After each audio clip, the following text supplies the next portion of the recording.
with the Divine Liturgy being our source and our inspiration and the core of our faith, it leads me to this next question. We face a dilemma here in America. In the past, the term Greek Orthodox did not mean an Orthodox of Greek origins, but an Orthodox who shared in the Greek or the Byzantine tradition of the Church, whether they were Russian or Greek or Serbian.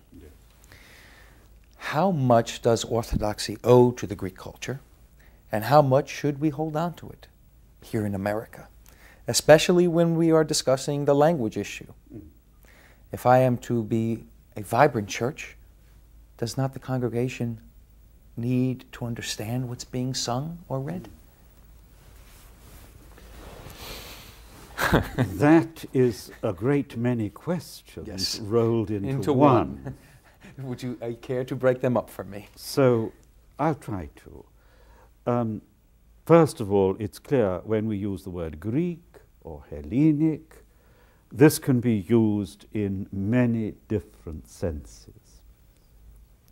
Byzantium was a Greek empire in one sense. Greek was the language of administration, of scholarship. It was the cultural tradition of the classical Greek era, which was normative in the Byzantine educational system. But ethnically, Byzantium was multinational. Syrians, Armenians, and many other nations were within the boundaries of the Byzantine Empire. So it wasn't Greek in a modern 19th and 20th century nationalist sense. So we've got to be very careful. We talk about the Greek fathers. St. Athanasius was a Greek father, wrote in Greek, but he was a native Egyptian. In his childhood, the first language he learned would have been Coptic, but that doesn't make him any the less Greek. So the word Greek or Hellenic has so many different layers of meaning overlapping. We have to allow for that. Yes, let's look at the language issue.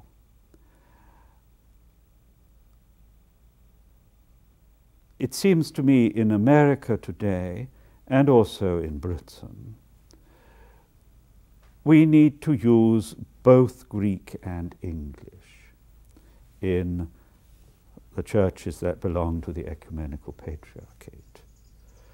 We need to use English, as you are doing, and we are just beginning to do in Britain, for the sake of the younger generation who don't understand Greek. But I hope they will always retain some knowledge of their Greek language, because that can form a door to so many other things. And I hope that, therefore, we can continue a situation of Greek and English together. That seems to me the right way forward. The exact proportions depend on the pastoral needs of each parish. The priest and parish council, in consultation with the bishop, have to decide that. But to have a bilingual situation is surely the right way forward. I wouldn't want to see overnight only English. That would be a real loss. But some English certainly is obviously necessary, and that's no longer a question in dispute in this country. In Britain, as I say, we are culturally about 2 generations behind you here, so far as the growth of orthodoxy goes. So these things are still in a much earlier stage. Looking beyond language to the wider significance of the Greek culture, here what strikes me is the fact that when we speak of the Greek fathers, we are in fact speaking of something that has universal significance. And the Slav Orthodox churches with the Romanians and the Arab Orthodox, they share this same patristic culture.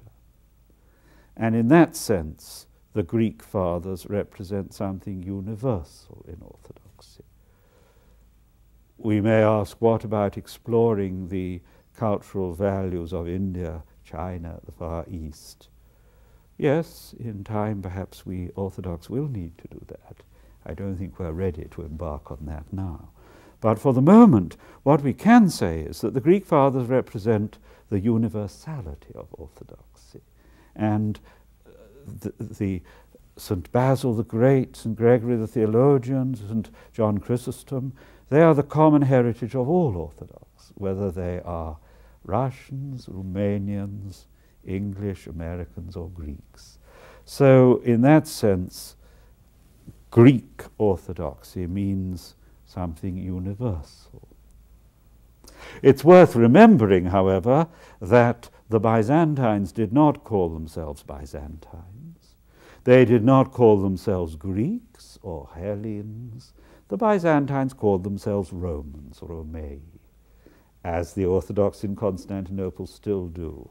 Now, we can't say that in the West today. If we talk about ourselves as being the Roman Patriarchate, people will think we mean Roman Catholic.